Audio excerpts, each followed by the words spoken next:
CD এর master প্ল্যানের বিরুদ্ধে এই হাসপাতালের প্রকল্পটি ছিল। 2 নম্বর হচ্ছে 2000 সালে যে আইন হয়েছিল, অর্থাৎ উন্মুক্ত স্থান, জলাধার এবং মাঠ, খেলার মাঠ সংরক্ষণ আইন। সেই আইন যেটা 2000 সালে 36 নম্বর আইন বলে পরিচিত, সে আইন যদি আপনারা পড়েন, সে আইনের 5 নম্বর ধারায় স্পষ্ট করে উল্লেখ আছে যেগুলোকে সরকারি ভাবে উন্মুক্ত স্থান, উদ্যান, খেলার মাঠ, জনগণের ওই জন্য নির্ধারিত উন্মুক্ত স্থান, সেই সব জায়গার কোন ধরনের শ্রেণী পরিবর্তন করা যাবে না। অর্থাৎ সেখানে নতুন কোন স্থাপনা বা জায়গার অদল বদল করা যাবে না। করলে সেটা শাস্তিযোগ্য অপরাধ। সেখানে শাস্তি হিসাবে 5 বছর সশ্রম কারাদণ্ডের উল্লেখ আছে, জরিমানার কথা উল্লেখ আছে। তাহলে বাংলাদেশের আইনে স্পষ্টভাবে যেখানে আছে এই সিআরবি একটা হেরিটেজ এলাকা, এখানে এটা শ্রেণী পরিবর্তন করা যাবে না। তাহলে তো নতুন সরকার ক্ষমতায় আসার পর তার প্রধান কাজ হওয়া দরকার ছিল রেলমন্ত্রী চট্টগ্রাম আসার আগে। তিনি তো এখানে আলোচনায় বসার কথা ছিল। ওই বিগত ফ্যাসিস্ট আওয়ামী লীগ সরকার ওই লুটপাটের জন্য যে প্রকল্প করেছিল, সেই প্রকল্প বাতিল করা।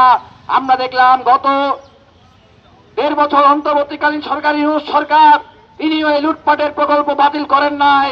অথচ তারা বলেছিলেন আওয়ামী লীগ সরকারের যে লুটপাটের প্রকল্প সেগুলো তারা বাতিল করবেন। তাহলে অন্তর্বর্তী সরকার সেই লুটপাটের প্রকল্প বাতিল করে নাই, বিএনপি সরকারও কেন সেই লুটপাটের ধারাবাহিকতা অব্যাহত রাখবে? সেটাই আমাদের প্রশ্ন।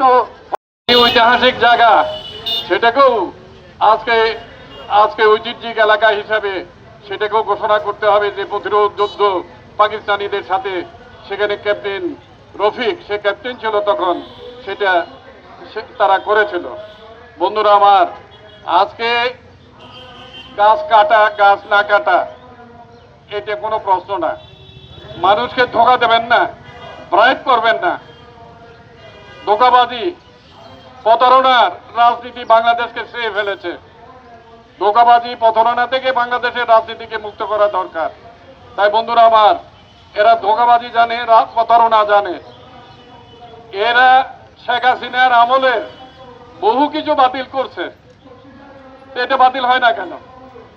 কেন ডিপি ওয়ার্ল্ড বন্দরকে শেখ হাসিনার সময় চুক্তি করেছিল, চুক্তির পায়তারা করেছিল, সেটা কেন বাতিল হয় না?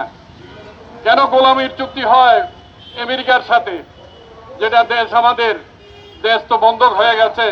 সেই 9 ফেব্রুয়ারি এই ইউনূসকে ফাঁসি দিল, ইউনূসের অপরাধ শেষ হবে না। ইউনূসকে যদি ফাঁসি কাটতে ঝুলায়, যেটা দেশটাকে বিক্রি করে দিয়েছে। সবার আগে বাংলাদেশ কোথায়? সে বাংলাদেশ সবার আগে বাংলাদেশ আমেরিকার পকেটে ঢুকে গিয়েছে। 9 ফেব্রুয়ারি ঢুকে গেছে। সরকার আসে, সরকার যায়, কিন্তু এখানে যে শাসক গোষ্ঠীর কোনো পরিবর্তন হয় নাই, এখানে শাসক শ্রেণীর কোনো পরিবর্তন হয় নাই। তারা একই বৃত্তে ঘুরপাক করছে। এটা দিয়ে প্রমাণ যে সিআরবির চুক্তি হয়েছিল হাসিনার আমলে, সেটা এখন এই সরকার মানুষের ভোটে আসছে, এই সরকার সেটাকে আবার টেনে নিয়ে যাচ্ছে।